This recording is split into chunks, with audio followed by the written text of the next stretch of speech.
Hey guys, welcome to the studio today. We have Pam Ayres and Breanna Bowen from FAR Therapeutic Arts and Recreation.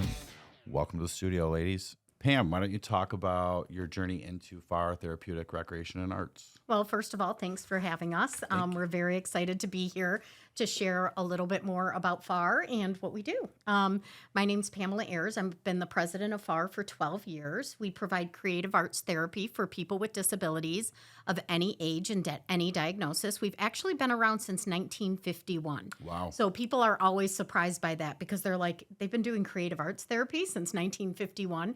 We were originally founded by parents who wanted someplace for their adult children to socialize. And that's kind of how FAR started. And then through the years, we've transformed into an organization that serves over 1,600 people a year with disabilities. And we work with any age and any diagnosis. And I just feel so honored and so blessed all the time to be part of the organization and being able to be serving as the president. That's beautiful. Yeah. Yes, thank you so much. It's a special place. I'm so excited to tell you more. You're doing great work. Oh, thanks. And you're also joined by Bree, a therapeutic arts and recreation therapist. Yeah, so my name is Bree. I've been with FAR since 2021. So I studied to be a music therapist. So specifically, my full title is board certified music therapist. And I started with FAR as a full-time music therapist. And then after a few years, I got the opportunity to join the leadership team. And so now my role is kind of hybrid. So I still work with clients about half of the week. And then the rest of my time is helping out in the administrative side of things as the director of therapeutic staff. So I'm working with onboarding, supervising, and training all of the therapists that work on our team. And I'm grateful I still get to see clients in my work as well. Those are two huge roles to merge together. That is a lot of work. I kind of did something similar when I started out my organization because you have to be a little bit of everything. And you're doing that right now too, which is huge. I'm curious, what brought you to music therapy for people with diverse needs? Well, I think through my education and experience in college, similarly to you, I was a direct care provider over in Kalamazoo at the Center for Disability Services. And so while I was studying, I was working with adults with disabilities and providing in-home care, the 24-hour care that you're speaking of earlier. And I just really grew a passion for caring for people with disabilities. And through just a lucky Indeed search, I found FAR, and so made that jump after college to move over to the Metro Detroit area and start working with FAR. That is so cool. You're easily one of my new favorite people. That's a fantastic story. That's fantastic. How old are you? I'm 27. 27. Wow, such passion for someone of such a young age. That's amazing. Thank you. And she does an amazing job. Yeah, I can tell. You guys seem like you make a great team. That's a lot to balance, the administrative part and then the therapeutic part, both huge and important roles. Wow, she's an asset. Yeah, absolutely. We actually have a very large team of creative arts therapists. Yeah. Currently, we have 12 music therapists. We have 11 music 11 therapists. music therapists. Yes. We have art therapists, a dance specialist, and recreational therapists. So we have a large team of creative arts therapists. That's amazing. What kind of dance does your dance therapist do? She does anything that the individuals want. Sometimes it's actual dance. We have clients who are learning tap. We have a ballroom class where our parents or caregivers are working with our clients, which is really special. It warms your heart. It's amazing. But a story I always like to tell is we work very closely with Angel's Place, so residential homes. And during COVID, they were having a real challenge with transportation. So we were able to get a grant through the First Foundation, which is out of the church that we work out of. We're non-denominational, but they've gifted us the space for this year, 60 years. Cool. Which is amazing. So the First Presbyterian Church, which is where our main footprint is, 60 years we've been there rent-free. That's amazing. Congratulations. It is really amazing. But we work with Angel's Place through this grant, and they were having challenges getting to us because, like we've talked about in the past, is transportation is a big issue. So now we go into the homes and we're working in the homes, and we have a client who was unable to stand up independently, but through dance movement therapy and learning how to use her body and strengthen her body, she can now stand independently. That's And I just huge. love that story because it's so amazing. And she's in her 60s. Yeah. And she has not been able for years to be able to stand up by herself. And now she has that independence of being able to get from the floor up by herself, all because of our dance therapist or our dance specialist, Jessica, who's That's amazing. an amazing Yeah. story. Thank you for sharing that. Yeah. When We've got it- lots of great stories. Yeah, I mean, I could sit here all day and listen to stories like this. This is great. You gave me goosebumps that she could stand up and she's in her 60s. Yeah. That's huge. She's like living her best life right now. That's great. And how long have you been with FAR now? Since 2021. Since So 2021. It'll be 4 years in February. And you're probably never leaving because it's an amazing organization, right? You're Right. there forever. Put this on camera and record it. Yes. There's going to be a lot of people reaching out. How can we get her? Yes.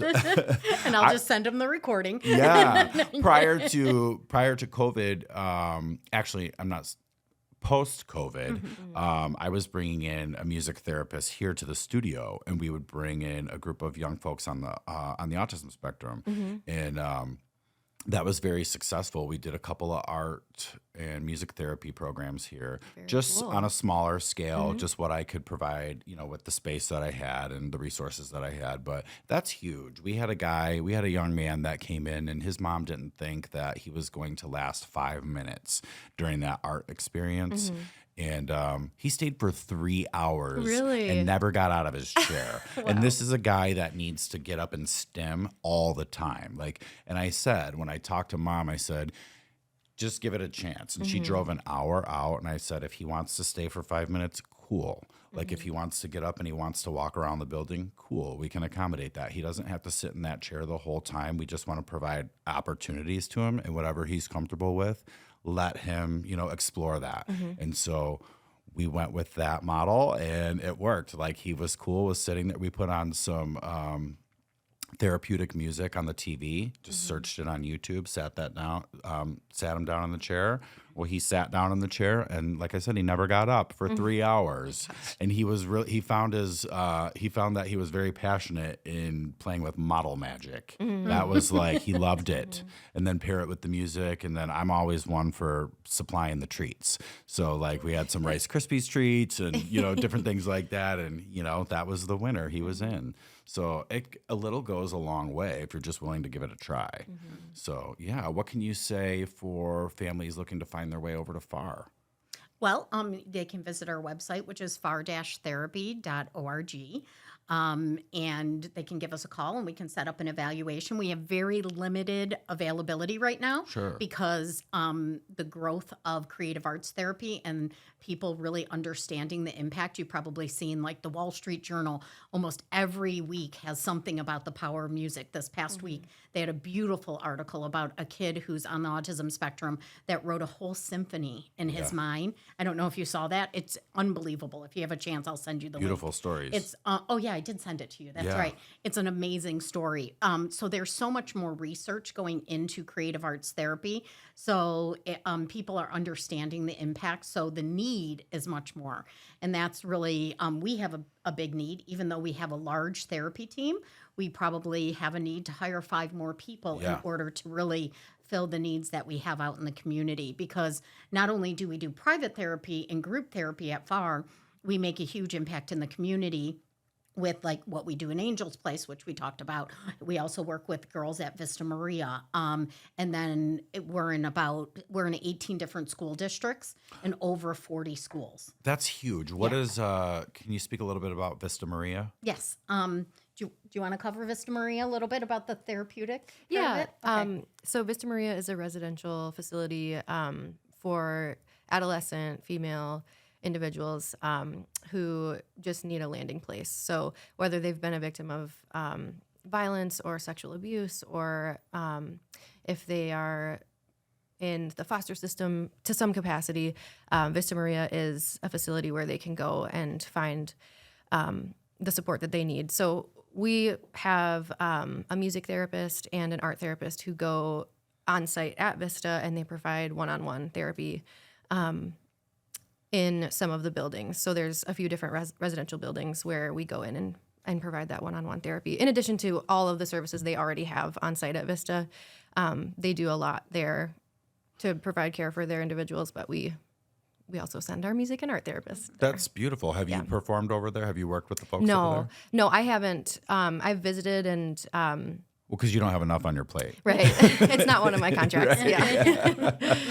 Well, that sounds like a beautiful organization. Is that a nonprofit? Yes. And now, do both nonprofits that we just spoke about do they accept donations? Are they looking for donations? I think all nonprofits are, right? Yeah. Well, It's what allows us to do what we do. Yeah. So, absolutely. Yeah. Beautiful. And I know Vista Maria, it's a grant funded in order for us to be there. So we're so lucky in Michigan because there's so many family foundations that there's so many more opportunities for support. Michigan's one of the great states that really has a lot of opportunities for funding. I like that you mentioned that too. I think that a lot of families, like when I travel on business to other states, I often ask about what the system looks like. What does the community mental health look like here? We're pretty blessed in Michigan. I think for as much as I hear people complaining about things could always be better. I mean, I understand that, but wow, yeah, I think that in Michigan and Oakland County specifically, we're pretty blessed as far as providing resources to folks, and we have some really beautiful programs here. I get into other communities where I think, wow, affluence and all these things. I was in Beverly Hills, California at a networking event for the biohacking conference, and I met a mother like that happened to be sitting at my table, and she has a son on the autism spectrum, and she had never heard of an organization like what I provide here in Michigan. And I thought, really, in Beverly Hills, California? Wow, You would think. Yeah, but no. And so we became friends. She's going to come on the podcast. Oh, very And so, yeah, this is 3 years ago that I met her. She just texted me. Her name is Sunny. And she's got a beautiful son, like I said, on the spectrum, and they do, they're always looking for things like this, but they don't necessarily have those things going on. And so that's why I'm so happy to have you guys here explaining kind of what you do and what you offer.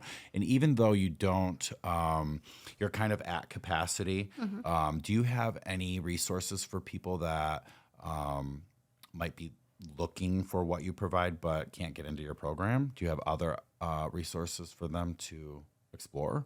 Sometimes we will refer people over to different organizations, Okay.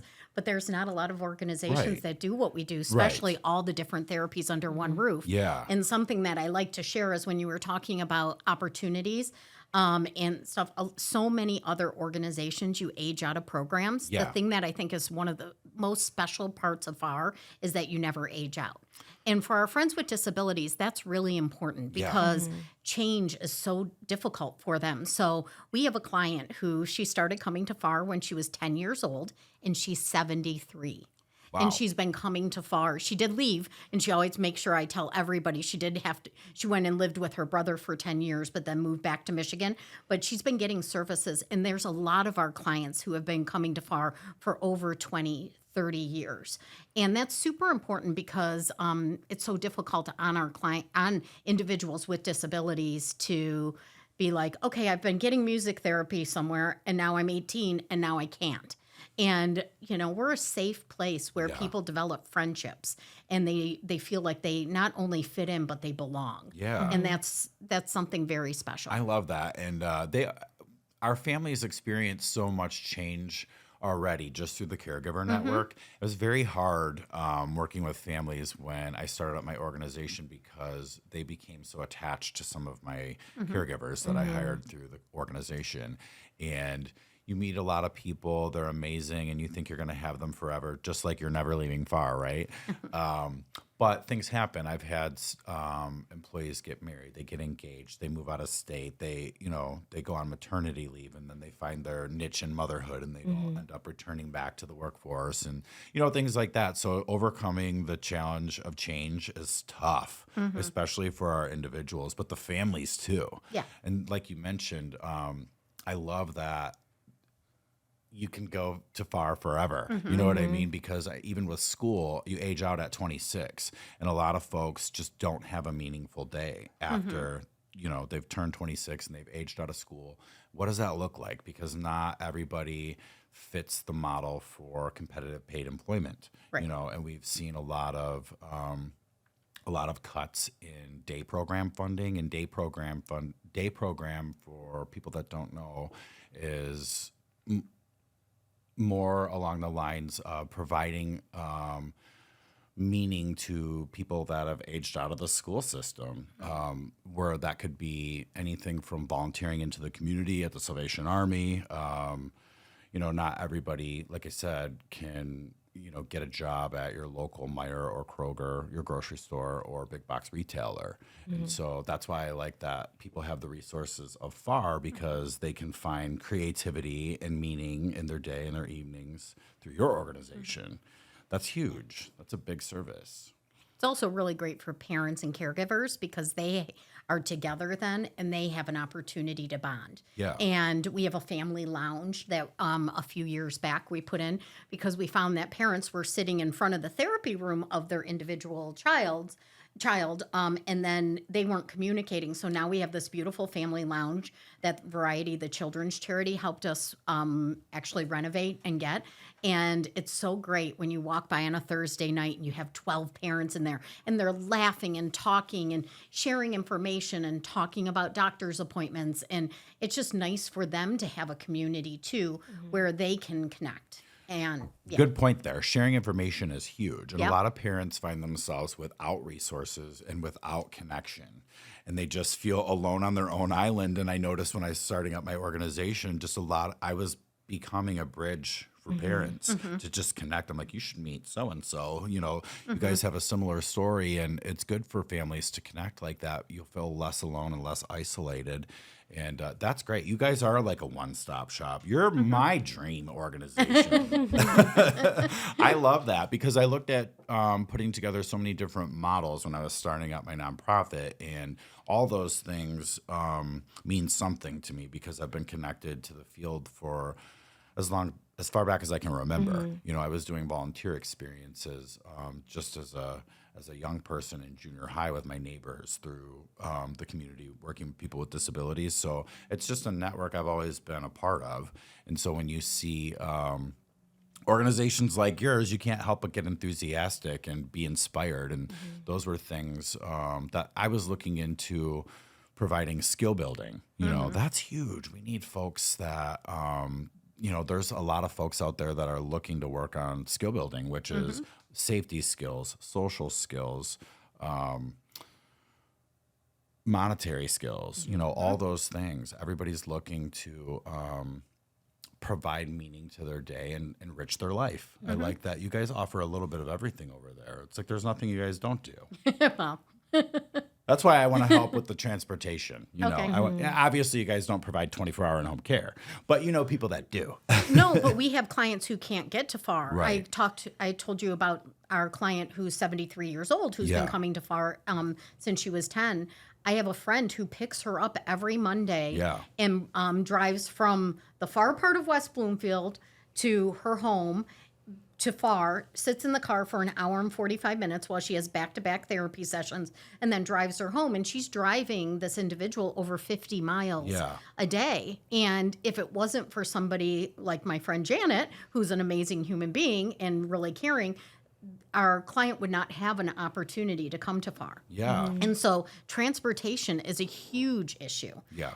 for our clients. And I mean, I've heard many times that, yep, they can't participate because they can't get to you. And so I'm really excited. I'm a huge advocate of collaboration. Yeah. We collaborate with some really great nonprofits, but this is a wonderful opportunity for us to collaborate together. Absolutely. I'm really looking forward to collaborating with your organization just based on the transportation and the red carpet event too. Yeah. I think it's meant to be all the stars lined up for Yeah. this connection. So that really makes me happy. So what are some of the things you're looking forward to in this new fiscal year with FAR, Bree? Well, I want to ask a question before Yeah, we jump to that, if go that's for it. okay. Of How course. could we get Third Gear to our clients? Do you have an app, or how could they access? We do. that? So I can provide the link to you. It's Okay. ridethirdgear.com. Okay. And we do utilize an app. I'm looking to get further along with the app down the road. But for right now, I'm using a partner company. Okay. So, yeah. Yeah, a few of our adult clients Uber to us, and I think they would love to feel more safe and, even just have that consistency of the people that you staff to be your transport. It makes sense. Yeah.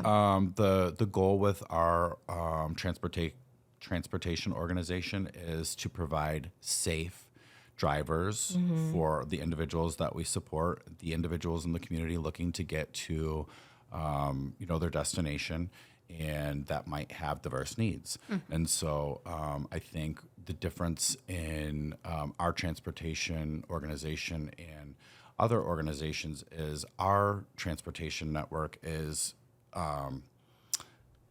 we have credentialing. The drivers have credentialing. Yeah. So, first aid and CPR, environmental emergencies, those things are important. A lot of folks have diverse needs and considerations like seizure disorders or allergies, different things like this. All these things can be noted for the driver and prepped. And it gives the parents a little peace of mind, and it gives the individual a peace of mind. And half the time, it's a very tight-knit network in the caregiving community. So a lot of folks know their caregiver already, and you can get, a repeat driver and kind of select your driver that way and build a relationship, build a rapport. And a lot of folks that we support through the community, and I'm sure they're creatures of habit. So they're going to the same places over and over again because they like structure and they use their whiteboard, they use their calendar, and we can set up rides based on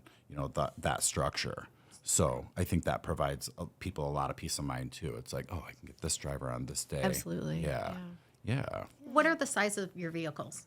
So we have everything. So I have been essentially running a transportation network through my other organization with a fleet of 20 vehicles. And the typical vehicle that we provide is like a town and country, a Chrysler Town and Country, or a Jeep Renegade, something along a Ford Transit, anything along the lines that accommodates whatever the situation calls for. We also have wheelchair accessible vehicles. We have a two-person double loading wheelchair accessible vehicle. That's a minivan, which those are great. Have you ever seen one of those? With both sides having a ramp?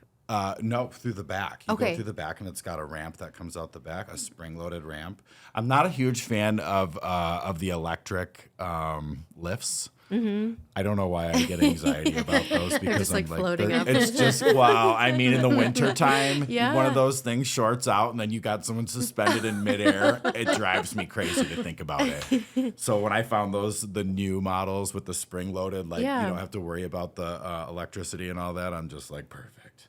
Pull it down, and you can fit two folks in there. And I had a family call me up. I might have shared this story with you previously, but I haven't shared it with Bree. And so I had a family call me up, and they inquired about a wheelchair accessible vehicle, and they had mentioned that their son was in a wheelchair, but mom was also in a wheelchair, and they were never able to go to the same destination in the same vehicle. And they spoke about part of the experience in going out to dinner was traveling together. That was part of the family experience, and they hadn't experienced that in years. And I mentioned that we had a double loader Town and Country, and they were just I thought she was going to cry. She was so emotional about it, and she was like, well, I would love to go to dinner with my husband and my son in the same vehicle. We have a tradition. We go out to dinner on Sundays, and that just meant the world to her. And I thought, wow, she didn't even know that there was a vehicle that could accommodate that. Right. So that was huge. So, I just, being in the field that we're in, we know transportation's been a crisis as far back as I can remember. But we can try to make it better, and it's only gotten worse with cuts in funding and things like that. But that's why I was inspired to launch Third Gear, because our it's transportation for everybody, but there's no person turned away. But first and foremost, we like to focus on individuals with diverse needs, because everyone needs to get to their destination. Right. No one person's more important than the next. So yeah, that's huge. So thank you for asking. Yeah, of And now course. back to Thank my you. question. Sure. What are some of the things that you're excited, going into this new fiscal year? We say fiscal because that's how we do. Yeah. I think for me, Far Friends is on the mind. It's just about a week and a half away. So not this upcoming Thursday, but next Thursday, the 17th. And that's about all I can think about right now. Cool. Is preparing for Far Friends. So Yes. like Pam said, we're meeting on Saturdays to rehearse with all the clients involved. And I think we have about 25 clients who are participating and performing on stage. So I think everybody is adult age, right? I don't think we have anyone, or we have a few younger than 18. Yeah. Majority are young adults with various diagnoses, but we have about 13 staff who are also running everything and guiding our different sectional rehearsals each week. We get together for a big group rehearsal for our opener song and our closer song. Everybody's on stage for those. So the energy in the room is electric when we're all there performing and practicing together. So next week we have our last Saturday rehearsal, and it's a full blocking run-of show basically, where we map out the stage, and we're really going to see things in action with our full vision. So I'm really excited for that rehearsal, just to see how everything comes together after all of our hard work. That's awesome. So now are you, as far as the performance goes, are you behind the scenes or are you part of the production too? Both. Various therapists have leadership over different acts. So we have one group that runs year-round called Fusion Band. And so they meet on Tuesdays, and they just work on different genres of music, and every client gets the opportunity to try a different instrument, and maybe they are really comfortable on piano, but they haven't tried drum set before. And so this band that meets on a weekly basis gives them the chance to sit on the drum set and just explore a new instrument. That is so cool. So one of our music therapists leads that group, and so they are performing Do You Love Me, one of the Motown songs, on stage. So Jordan is our music therapist who leads that group on a weekly basis. So she's leading that song for the show. Cool. And so that's how it kind of works with the different acts that we're performing. That's awesome. And I can attest to the electrifying feeling that you spoke of, because it was interesting. I have a funny story. I was mentoring with this guy up in Marquette. He was supposed to move down here to Lake Orion. And so I usually, if I start, if I'm going to be working with someone and they're far away, that I drive up and start building the relationship so they have a smooth transition and we already know each other once they move to their destination. And this young man, he was in his mid-20s, and he was a big music enthusiast, and all the things that you guys do at FAR, he's all over that stuff. Well, I'm the opposite of all that stuff. You never want to hear me sing, dance, none of it. So he was into all that, so I was trying to get into his interests so we could, build a relationship. And so he wanted, one of his goals when he moved to Oakland County was to get involved with a group called the Players. And it's similar to, they put on events much like what you guys are doing right now. And so he couldn't attend the events. Like before he was going to move to town, that group was already starting. And so I went to the group and, scoped it out and joined up, and I was, trying to make connections before he came to town so I would easily be able to facilitate connection for him. So I join it. I'm attending the first 3 sessions of it, and I'm hooked, right? I'm like, oh, this is so cool. I'm like, I kind of felt a little intimidated because, like I said, the singing and the dancing, the performing, I'm camera shy and all those things, and I'm going into it, never done anything like that before. And so I meet my homies with extra chromies there, had never met them before. And so this was the first time I'm meeting them, and I'm like, well, I don't even know who to sit next to. I'll just go pick the coolest kid in the room and sit by him. And my buddy Yuri had a spiked haircut and stuff and a leather jacket. I was like, I'm going to sit by him. He seems like he knows what's going on. And so I sit by him and become friends with them. Well, the guy that I'm mentoring with up in Marquette decides not to move down. Something had happened. There was a glitch, and he wasn't moving down after all. But I'm 3 sessions in with the group, over here. So I continued to stay on as a volunteer just because I was like, this is pretty cool. Yeah. It's pretty addicting. Cool. And they were so happy, and they just loved that experience. And, they just, one thing led to another, and I think I was part of that volunteer experience for 3 years before the funding stopped. And then we ended up, what did we do? A friend of mine, Deirdre Mercer, we ended up just there was funding for that. There was a grant fund for, I think it was called All the World's a Stage. They are you familiar with that? Okay. They were, there was grant funding for that. And then the grant funding fell through. And so what we did, because we were part of it for the first few years, we just mirrored what they did. And we just volunteered and kept it going and let it kind of be the folks thing, the individual's organization.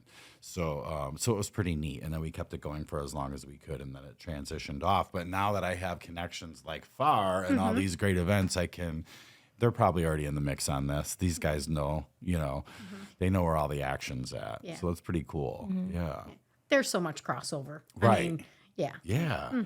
There's so many great events. And flashing back to when I was starting up my organization, the families are so passionate about your organization too. Like they trust that organization. You've been around for so long, and you've been with FAR for 12 years, is that right? And so what led you to FAR? How did you find your way over to FAR? So I was actually recruited. The then board chair, John Ashcraft, called up Jenny Cassio, who at the time was the executive director of Variety, the children's charity, and asked her, hey, who do you think, because the previous executive director was retiring, and said, who do you think we should look into hiring? And she said, you got to call Pam Ayres. Pam Ayres would be a great fit.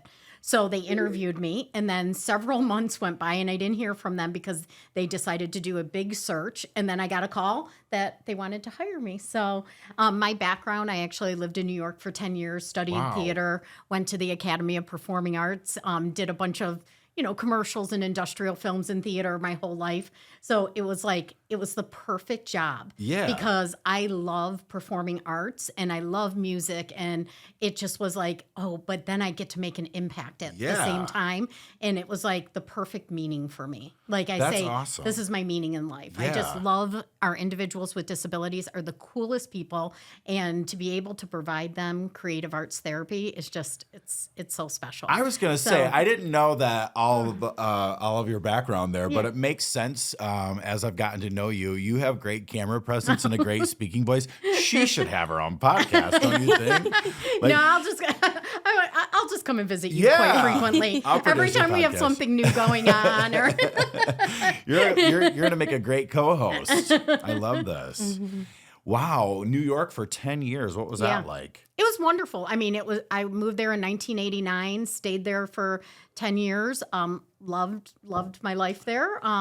Ended up the last 5 years, I was an agent for a couture modeling agency called Rep Management. Wow. And it was a special time. I always thought I would move back to New York after my son graduated. I have a 22-year-old son named Christian. Yeah. He's a music producer here in Detroit. He goes by C-Dub, also a very well-known DJ. And I got to get him on the podcast, by the way. We've talked about this. Yes. You would love him. Yeah. He's really cool. And he's been producing music for Lilo, who just got signed by a record label, a up-and-coming Detroit rapper who actually performed at one of our events not this past May, but the May before. And it was his first public performance. And now he's going to Osaka in October. I mean, I'm just so proud of these kids. Amazing. They're so amazing. Yeah. But yeah, so... That is cool. You have a great history. I love that. And everything happens for a reason. It all kind of just lines up like it's supposed to. Yeah. So I thought I'd move back to New York, and then I'm in love with Detroit. Yeah. I think our city is one of the coolest cities, just with all the culture and everything going on downtown and the Lions. I mean, I'm going to have to ask you where to go because I'm going to New York for the first time towards the end of this month. Oh, okay. And so right when I get back from California, I'm home for a week and then I go to New York and I've never been. Oh, okay. So yeah, I'm kind of what's it going to be like? I'll give you some guidance. Yeah, for sure. I'm going to need that. I go back a couple times a year just because I still have really, dear friends there. But I have no interest in moving back because I love Detroit. Yeah. I love what the president of Detroit Public Television, Rich Homburg, always says. It's the most important city in America. And he's right. I mean, we have so much to offer in this city. Yeah. Good things happening. It's come a long way, too. Yeah. I think it's exciting. Yeah. A friend of mine owns a martial arts school in New York, a Tiger Schulman School. Okay. Yeah. So I'm going out there check things out and have a slice of New York pizza. That's mainly my goal. So Yeah, forget Broadway. There's pizza. I don't know anything about any of that stuff, but I do love, like, I like enthusiasm. And when people get into, like, my homies with Extra Chromies, they formed their own, they're really into performing. They just love singing and dancing, and they don't care. Like, for any art experience that I've ever volunteered with, they will stop, drop, and do a cappella. They'll sing. They love anything from Slipknot, rock band, to the Backstreet Boys. And they started up their own Backstreet Boys cover band and then asked me to be a part of it. And I was like, man, I'm going to be useless to you because I can't sing or dance. I was like, and I train martial arts and I have a bad back. So I'm like, tricky. I don't know how that's going to fare. But no, they're so fun. For your group, bring them to Far Friends Yeah. so they can see the performance. Oh, they'll dig I'll it. gift you tickets. Yeah. I want you to bring them because it's just such a special thing. And to see people with disabilities see others so empowered to be Yeah. on stage.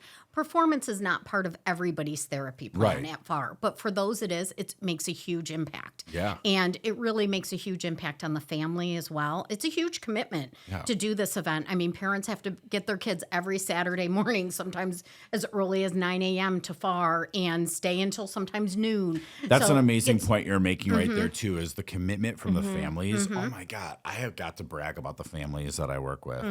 Some of these families, like we mentioned the Remskys. Yeah. Oh, my gosh. Their commitment to getting their kids to these events, it's so impressive. And it just doesn't end there. Like the involvement, not only to events like FAR, but the other Detroit-wide, Metro Detroit activities. Like, it's huge. That's why the transportation initiative is so important to me, because parents need relief too. They can't be everywhere, and then you're managing. Like, I just have a godson, and and managing my Great Danes in my own life and the businesses that I have and all of that stuff, just not factoring in parenting, that every day, that's the most important job you'll ever have. You know what I mean? So running these families that run like a well-oiled machine and this structure, I'm just always mind blown how they do it. I'm like, the moms, how do they do it? The dads are cool too, but the moms are like the rock stars. It's amazing. But my favorite part of Far Friends, talking about the parents, or when we do recitals, is not watching our individuals on stage, but watching the parents and just the pride. Yeah. Because a lot of our parents aren't going to have the opportunity to see their kids perform in a band at school or in a play. So this gives them the opportunity. And several years back, I remember we had a recital, and a dad was so excited. He came up to me and he goes, I can't wait to go to work and show this. Because he hasn't had that opportunity. Right. He had a video of his son performing, and he hasn't had that opportunity in the past. And it was like That is so cool. It was so beautiful to see, because they don't. A lot of times there's not the same opportunities. Yeah. So, What is the process for volunteers helping out with your organization too? I want to provide that if there's any if there are any volunteer opportunities. absolutely. How do people find their way to that? Yep. We have on our website, far-therapy.org, we have a drop down where it says support. You can drop down to volunteers. There's a volunteer application on there. We do full, background checks and everything on our volunteers, just to make sure that we're keeping our clients. Oh, that eliminates me. No, I'm just kidding. I'm trouble. I'm just kidding. Well, we know you're trouble. But, and we use volunteers for all different things. We not for private therapy sessions, but for some of our groups, we use volunteers, like Fusion Band that Bree was talking about earlier. We have a volunteer in there on a weekly basis. We have a social group, which we've had 2 very dedicated volunteers, but we always need volunteers. And with our event coming up, we need volunteers for registration and for coat check and those kinds of opportunities. So if you're out there, we also can give community service hours. So well, whatever you need, because I can mandate my team do that. okay, perfect. We'll use them. I'll just tell them. Yeah. All right. You're volunteering here today. Deal. And you get to see the show as a volunteer, Yeah. as a gift. So, Well, I have and it to is a gift. say, though, the volunteer experiences that I've gotten involved with over the years have just been so inspiring to me, because, like I said, the performing arts. I always enjoy music and all the things that come with entertainment and all that stuff. But like I said, I'm not the guy that's getting in front of the spotlight. But, watching the kids do it, it's inspiring to do it. It's inspiring to get up there and participate. They can get me to do anything. My homies with extra chromies, they can get me to do anything and I do it. Yeah.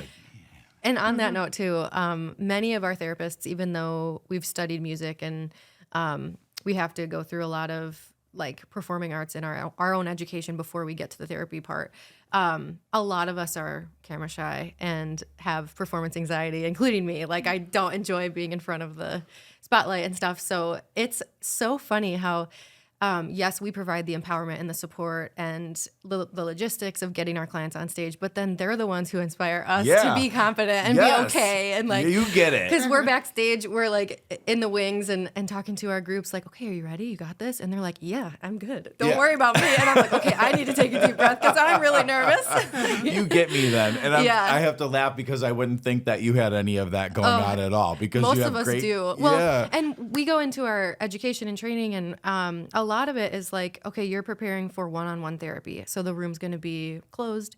It's just you and the client. And that is some of what we do, of course. But for our clients who performing arts is a goal to get on stage and have that opportunity, then we're right there with them. And so it's definitely an interesting part of the job that not everybody expects or experiences. If you think about like becoming a therapist, I never thought I'd be on stage at Far Friends doing this stuff. Right. And so it's also a good growth and learning experience for me to just follow the lead of the clients and to just leave my inhibitions and kind of shake out all those nerves. Yeah, it was the same experience for me. Yes. Oh my gosh. That we had to go up to, the state capitol in Lansing, and they performed something called the Mirror Mime. You probably know what that is because you're into all these things. Okay. The Mirror Mime was like, it was from All the World's a Stage. They developed that. Well, it was eventually my buddy Yuri, my homie with an extra chromie, that took that over, and he led the whole Walk a Mile in My Shoes rally. You know that rally up in Lansing? Okay. He led the whole rally on the steps of the state capitol to Mirror Mime. And that was like so crazy to see. It was just like the pictures. Cool. It was amazing. Yeah. Great things happening. With groups like this. Yeah. One thing that I think is important is Bree started to touch on it is the education for creative arts therapists. A lot of people think like, oh, I love art and I could totally do art therapy. It's not right. It's not that. Our therapists are highly credentialed. Yeah. So I think maybe it'd be nice for Bree to talk a little bit about their education, if that's okay. Yeah, please do. Yeah, so at FAR we have a few different disciplines and everybody's educated in their own specific way. So in order to work with us or work on our team, you would first have to get either a bachelor's degree or a master's degree in whatever that specific education track is. So for music therapy, for example, right now we're bachelor's level entry. And so you go to a 4-year college, get a bachelor's degree in music with a focus on music therapy. Right now, there's only 2 schools in Michigan. So Western Michigan University is where I went. And then Eastern Michigan University also has a program. So we work with a lot of their practicum students or students who are interested in going into the field of music therapy because Eastern is in our neck of the woods. And so sometimes their clinical coordinators will ask us, hey, could you have this practicum student work with one of your therapists for a semester and get that fieldwork experience? So that's part of it. When you're studying to become a creative arts therapist in whatever niche path that you have, you do the education piece. And then you have the hands-on clinical work as well. So you do 4 semesters of practicum if you're going to Western. Then you do a pretty extensive internship as well for music therapy. It's 1,040 hours total. So it's about 6 to 9 months, depending on how many hours you get in every week. Yeah. And that's just 100% in the field clinical work. There's no more education at that point. So you do your 4-year degree, 6-month internship, and then we sit for a board exam. So there's all these levels of preparation to be able to do this really niche field, and it's absolutely worth it. I love it. It's actually, I think CNBC just posted last week that it's one of the most fulfilling careers. That's amazing. You've been giving me goosebumps the whole time. You guys are such amazing humans. And huge. I'm 100% can be a testament to that like, yeah, it's a lot of education and there's a lot of preparation that goes into it. But then it's so cool to combine your passion for people and communication, connection, how the brain works. We learn a lot about neurology and how music and art and dance, what's happening in your brain neurologically when you're engaging in those creative expressions.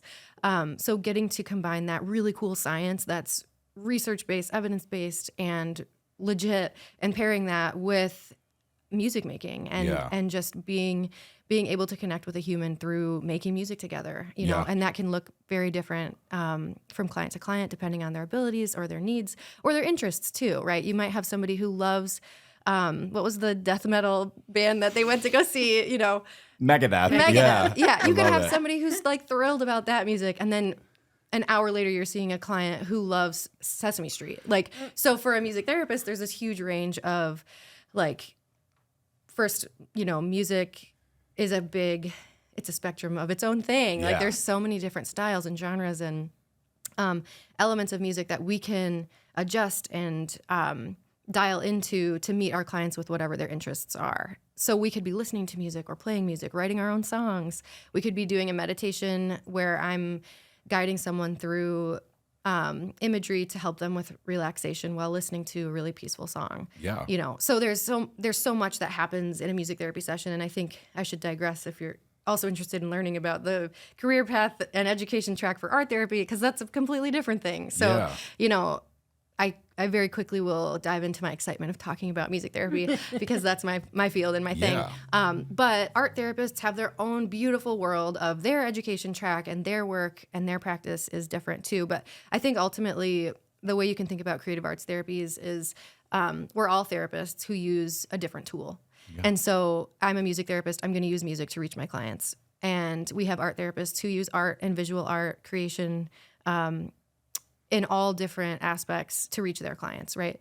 So then we have this awesome other field on our team, recreation therapists. And so their full title is Certified Therapeutic Recreation Specialists, but you'll hear them called rec therapists for short. So they will channel and reach their clients through hobbies and movement and games and anything under the recreation umbrella. So they're also a bachelor's level entry field. And so there are a couple schools in Michigan that you can go get your bachelor's in recreation therapy. And I think across the board, regardless of what specialization our therapists have, we all share a passion for caring for people and for helping people and for helping others reach their full potential through the arts that we provide. Yeah, that's absolutely fantastic. And I love everything you said. And so true about the music. I can just speak to my morning workout routine. It's much like what you just described. It could be, like we said, it could go from Megadeth, not necessarily to Sesame Street, but like 1 minute I'm listening to Megadeth, the next minute I'm listening to Amazing Grace, right? When I'm cooling down. So it's much like that. And I also work out with martial arts toys like nunchucks and bow staff and stuff. And so I have different mobility issues and I do different therapies to combat that. But I also train jujitsu and things. So I just like to turn on the music and the music moves my body. And then like you add in like the bow staff and the different tools and things like that. And then it just does its own thing. I don't plan anything. It just happens. And so that's kind of my music therapy. So I tuned right in when you explained it like that. Yeah. And I think for specifically music therapy, there's there's a song or a genre or an expression of music that matches every mood. Everything that we feel and we express, somehow our human brains are so connected with music. And I think it's important to also say that music therapists don't own music. Like you can use music therapeutically in your workout to drive you and move your body.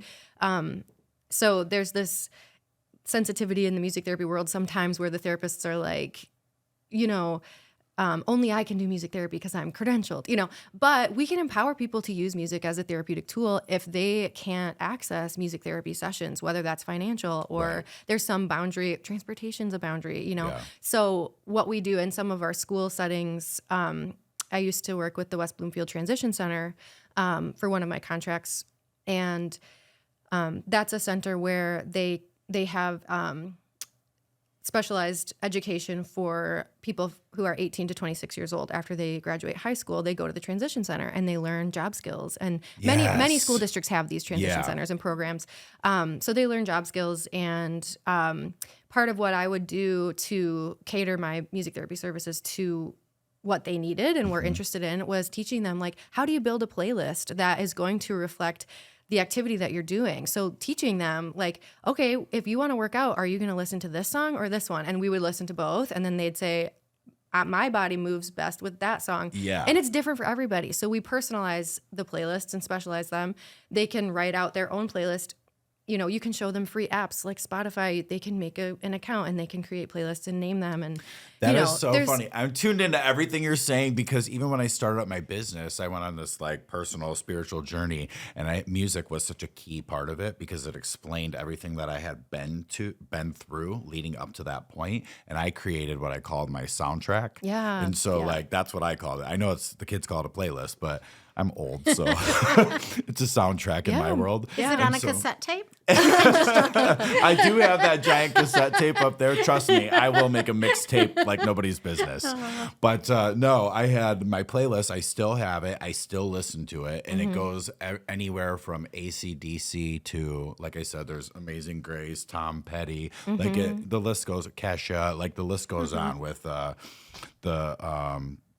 music list on that, you know, and whatever genres. music's meaningful for you is going to be empowering for you individually, and that's going to look different from the music that empowers Pam or me and everyone. So something that we've also done, kind of like an emotional roller coaster. Right. On mine, anyway. It's well, like, but that's life, right? Yes, exactly how you're explaining it is really resonating with me because I'm like, wow, she must know about my soundtrack. Sorry, I didn't mean to cut you off. No, but that's great that you have that, because I think it's important to like just use the tools that are at our fingertips. You know, it's a non-pharmacological way to, you know, feel empowered in your life. Like music is accessible to everybody, regardless of your skills and whether you can play a song or not. Like I think there's this boundary where this day and age we see performers and rappers on stage and stuff.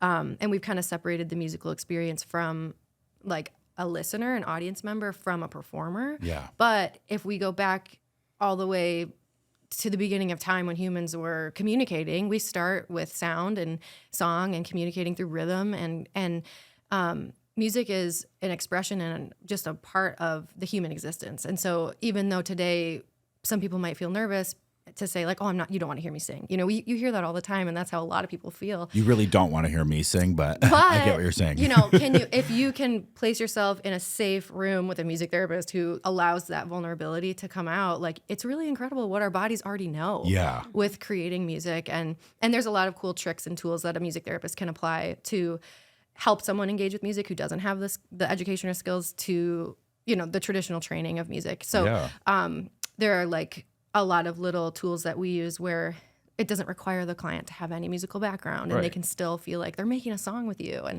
you know, so anyway, I forgot where we were going with that earlier. Well, it's such that's such a special experience. It is. No. Oh, I was going to finish my thought about the transition center. So something else that we would do with making that playlist is then we take it to the art therapist and we say, okay, I made this playlist with all the clients. Here's their list. So then the collaborative piece of the creative arts therapy team that we have is then the art therapist was able to create cover art. Like basically we made like fake vinyl records. And so they created the artwork for their album or their playlist or whatever. And so whether that's like specifically about my whole life, my soundtrack to my life, and they can draw on it, whatever is reflective of their experience, and they want to put their family members, their dog on it, whatever, they can draw that out and have a visual representation of the music that they created that is just so reflective and, you know, honoring them as an individual person. So I love that because I've been such a fan of music since a young age, and don't even think I didn't do the artwork on my mixtapes. Of course I did. Yes, we were into tapes, but I also was into vinyl too. And the best part of getting a new cassette or an album back in the day was the artwork. And do you remember when you'd get a cassette, you'd open it up and Oh, the yeah. words would be on one The side, words but would be- then there would yep. be like a photo shoot or artwork on the other side. Like that was one of the best pieces of getting the music. Yeah, or you get like a poster in the vinyl. Yeah, yeah. yes. It was also the best gift you could get from somebody if they made you a mixtape. Oh, Yes. It would be yeah. like, I still have I some of made my this for you. mixtapes Me for too. my friends. Yeah. all the different messages you would write because you had the blank, you know what I mean, the blank cover. That Yeah. was amazing. Yes. I did that once with a group. We worked with, I'm forgetting the name of the contractors a while ago. But Methodist. yes, yeah, the Methodist children. home. Yeah. And they were clients who, in the group setting, were really uncomfortable with being vulnerable in front of each other. It's a bunch of teenage boys. And me, this little blonde adult lady coming in, like, I look pretty young, and I'm trying to engage them in a music therapy group. Like, one of the few ways that I felt like I could really connect with them was creating a mixtape or a soundtrack. And we burned it onto CDs, so a little bit more progressive in the Right. generations of music, but whatever. And they did the same thing. So I was able to burn CDs for all of them, and they made the cover art for their little CD case, and they got to keep them. So it's just little tokens, legacy making, and also just reflecting on your life and realizing like, oh, this is important to me, and I feel empowered when I listen to this song. Or maybe this one song reminds me of my grandma who passed a few years ago, and that's how I feel connected to her. So yeah, there's a lot of really beautiful ways that we can use music to help people in their life. And it just depends on whatever the client's doing. And the therapist goes in really curious and just kind of exploring creative ways that we can make connection and create a treatment plan for them. Because, of course, there's the clinical side of how are we objectively measuring their growth. But the therapist is always kind of doing that work in their head behind the scenes, taking into consideration everything that the family and the client themselves has expressed they want to do. So the great thing about the therapies we provide is that it looks so fun, and it is so fun. Yeah. It truly is exciting work. But then there's also that Deep work. clinical work that we're doing. Yeah. There's deep work there, but for not only for you individuals, but for the actual individual you're providing the support to. Yes. Like that's deep work. I think a lot of what you're saying is resonating with me because I could go back. I forgot all about the CDs and burning a CD. Yeah. I used to do that too. Got the artwork for that stuff too. That's hilarious. And I have held on to some of that stuff. I need to go through that. Now I have my playlists, my virtual playlist, which I can go through. But you know, those serve as almost like a music catalog diary. You know what I mean, for your life. So Right. like if I went through my soundtrack for like when I was starting up my organization, everything I was going through, each song were in a particular order for a particular reason, and one song led to the next, and I could tell you exactly what was happening per song. You know what I Right. mean? Yeah. And per soundtrack or per playlist. And we even see so much research in the music therapy world with memory care. And so older adults who have dementia or Alzheimer's, and they've lost a lot of their personality, and they're in their decline, they're losing a lot of their memory. But then if maybe they were a pianist when they were younger, you put them on a piano and they can remember a concerto. Yeah. And that's just an incredible testament to the power of music and how music is so connected in our brains, and how neurologically we have different channels in different centers of the brain that even though we've lost cognitive ability in a certain area, music is stored in every single part of the brain. So then it can help channel those memory recall ability, so you get to see a little window of that person's personality again. And that's so special to a lot of families. Through music too, I think a lot of different songs can help people articulate their feelings. Absolutely. You know? I mean, that's huge. Well, and that's what Pam was saying with the article recently with that man who created a symphony. So he was nonverbal, and he communicated through just a keyboard. And he, over 2 years, with the help of a family friend who was a musician, created an entire orchestration and was able to perform it. And he kind of in the video was explaining his intention of why he wanted certain things to sound a certain way, and it was kind of reflective of his own life experience. And so this man, even though he's nonverbal and doesn't connect typically how some of us socialize, he's able to express so much emotion and depth through music and getting to somehow like take what's going on in his brain and put it out there with an orchestra. I think that was just an incredible story. So cool. Are you guys familiar with Sean Forbes? No. He's the deaf rapper. Oh, okay. No, I haven't heard Oh of my him. God, Oh my gosh, I goodness. went to his, like he performed with a huge orchestra in Detroit. I Oh. want to get you some information on this Okay. guy. Yes. He's so cool. Is he a Yeah. Detroiter? Yes. Oh, wow. Yeah. And Okay. so, like the music, like the vibrations through the floor. I mean, it's a whole Yeah. thing. I'm gonna have to get more information for you, but I actually went to his performance, and it was, I mean, show stopping. It was Wow. amazing. Okay. And it was not only was he deaf, but everybody that performed with him was deaf. So, I mean, it was huge. I mean, Wow. yeah.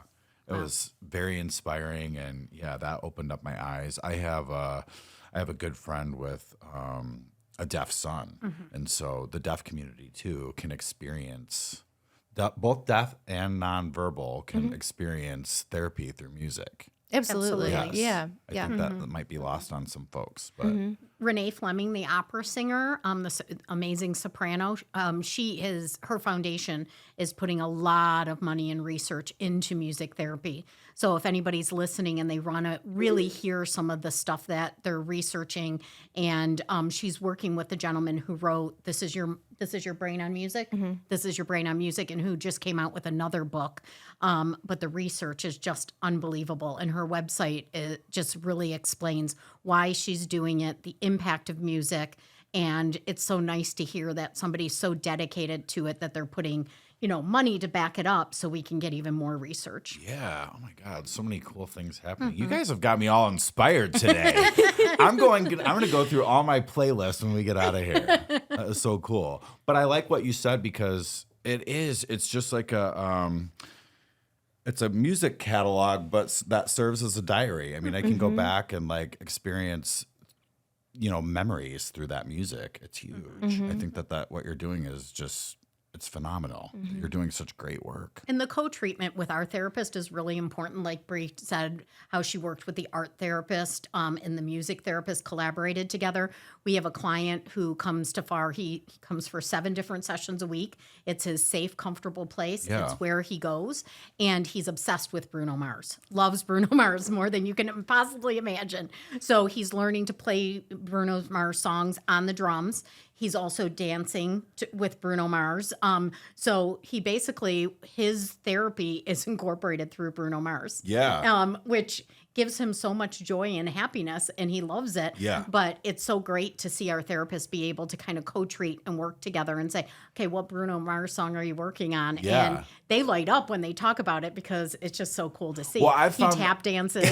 Yeah. I've found my way into so many different interests through the individuals that I serve and spend time with. I'm like, they've opened up my eyes to so many things. They had me going to different plays. Like I would never go seek out going to a play on my own, but like they wanted to go do that and they would invite me. Mr. Mike, will you take us to go see like The Wizard of Oz downtown Detroit at the Fox Theater? And so I made arrangements and bought everybody tickets to go see The Wizard of Oz when it came a few years back at the Fox Theater. They freaking loved it. And they get so excited that I get excited. I'm like, I didn't even know I would care. You know what I mean? But I care because they care.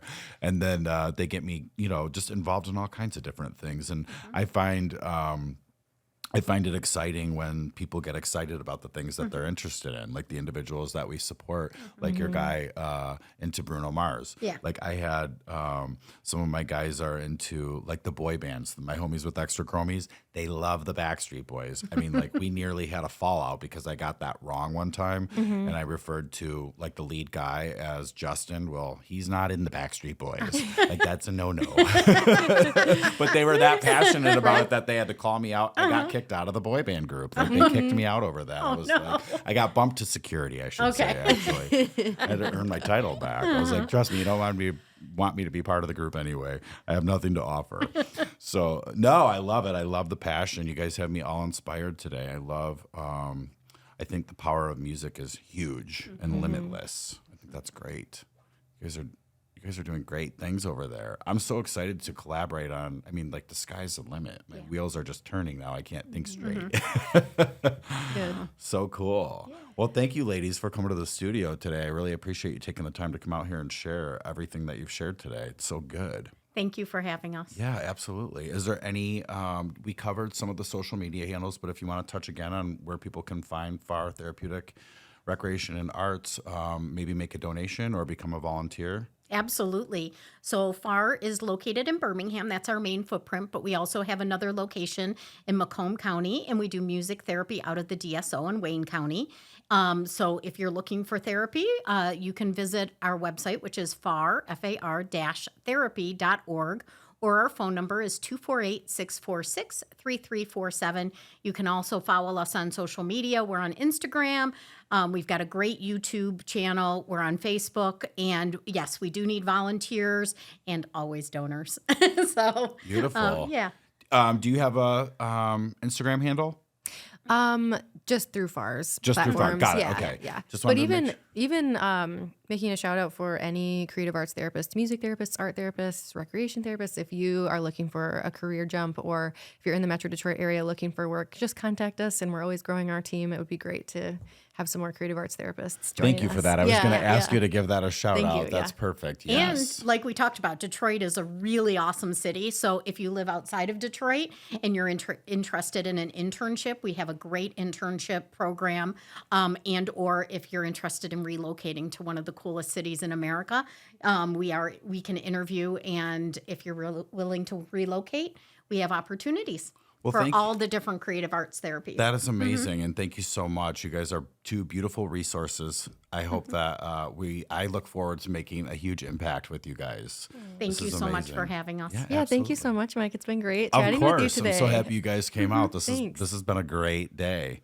Yes. All right, guys. I hope you're inspired. Now click like and subscribe. Follow these ladies. That's a wrap.